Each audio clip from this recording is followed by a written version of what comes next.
We return to Isla Nublar. In the previous episode, we saw the continued construction of the new park area. The new area houses 3 carnivore species, the Herrerasaurus, the Dilophosaurus, and the Baryonyx. With the introduction of carnivores, Jurassic Park's ratings skyrocketed, and people demanded more new dinosaurs be introduced to the park. So Hammond and his teams began work on a brand new park expansion project. Once pathways were laid down, a new building attraction and a large hotel began construction. The hotel, like the one in the carnivore area, looked out into a new dinosaur enclosure. A second enclosure was also built right next to the first one.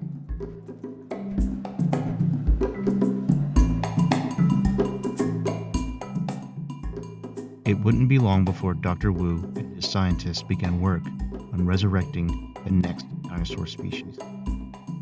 As scientists did their research, the dinosaur enclosures were outfitted with the essential necessities for a habitat: small forests for cover, a pond for drinking, and vegetation to graze. Once the enclosures were finished, the new dinosaurs were released into the holding pen. This species is named the Parasaurolophus, a medium-sized herbivore that loves to graze in open areas but also prefers the shade whenever it gets hot.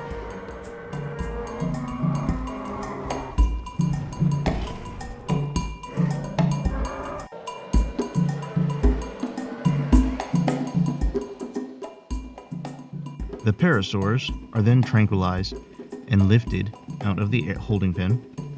Once transported to their enclosure, they begin to graze for food and socialize with their kind.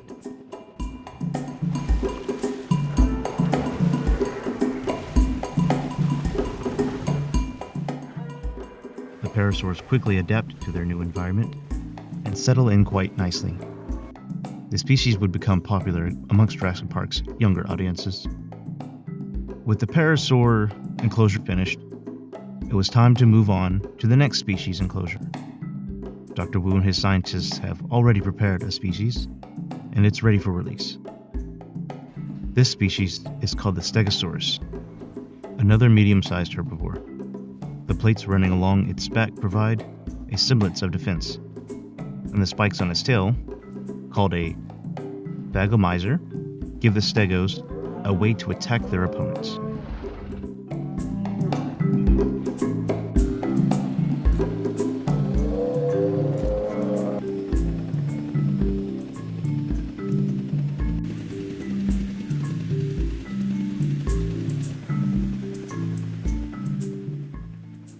Once transported to their new enclosure, the stegos began socializing and exploring their new home. It took them a while to adjust, and they seemed somewhat agitated by the pen's small size. However, they eventually warmed up to it and began grazing for food. Now that the parasaurs and the stegosaurs enclosures were finished, the park expansion continued as more pathways were laid down to make room for the newest attraction, a safari zone. A vehicle tour station would be built before construction on the enclosure began. This enclosure would be Jurassic Park's largest, meant to house multiple species simultaneously.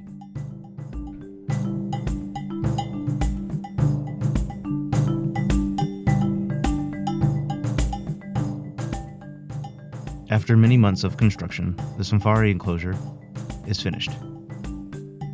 Inside the enclosure were many forested areas, a large lake, and a field of wet vegetation where herbivores could graze to their heart's content. With that, Dr. Wu and his scientists would introduce the first species into the enclosure, the Brachiosaurus.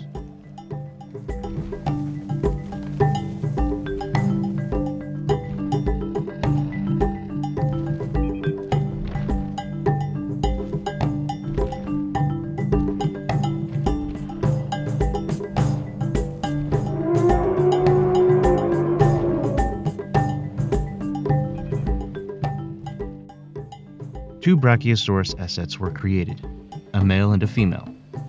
Due to their large size, Tranquilizing the dinosaurs was relatively easy.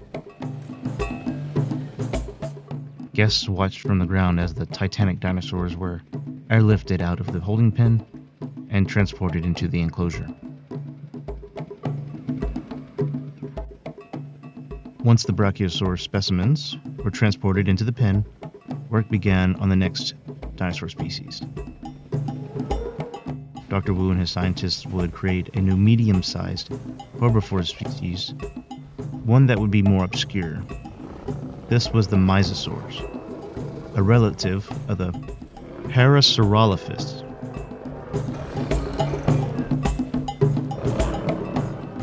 The Mysosaurus pack is airlifted from the holding pen and transported into the safari enclosure.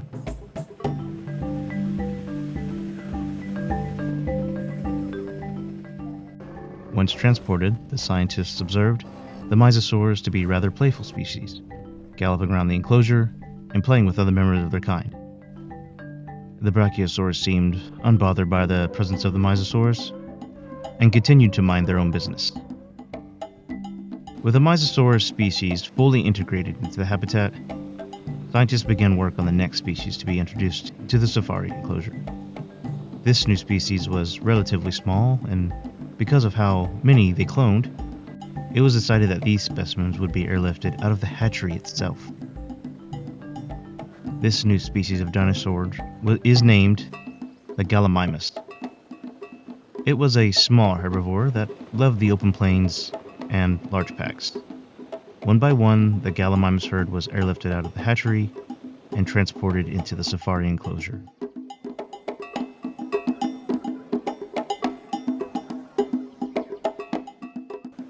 Once all the specimens were transported into the enclosure, they began to congregate on the tour track, causing traffic for the tour vehicles. The Gallimimus was a rather skittish species, being easily alarmed by the small things. However, this just seemed to make it more popular with children. Now that the safari zone was finished, Hammond began planning park expansion. People had been wanting to see more carnivorous species, so Hammond and Dr. Wu got to planning what new species they could introduce to bump up their ratings and profit.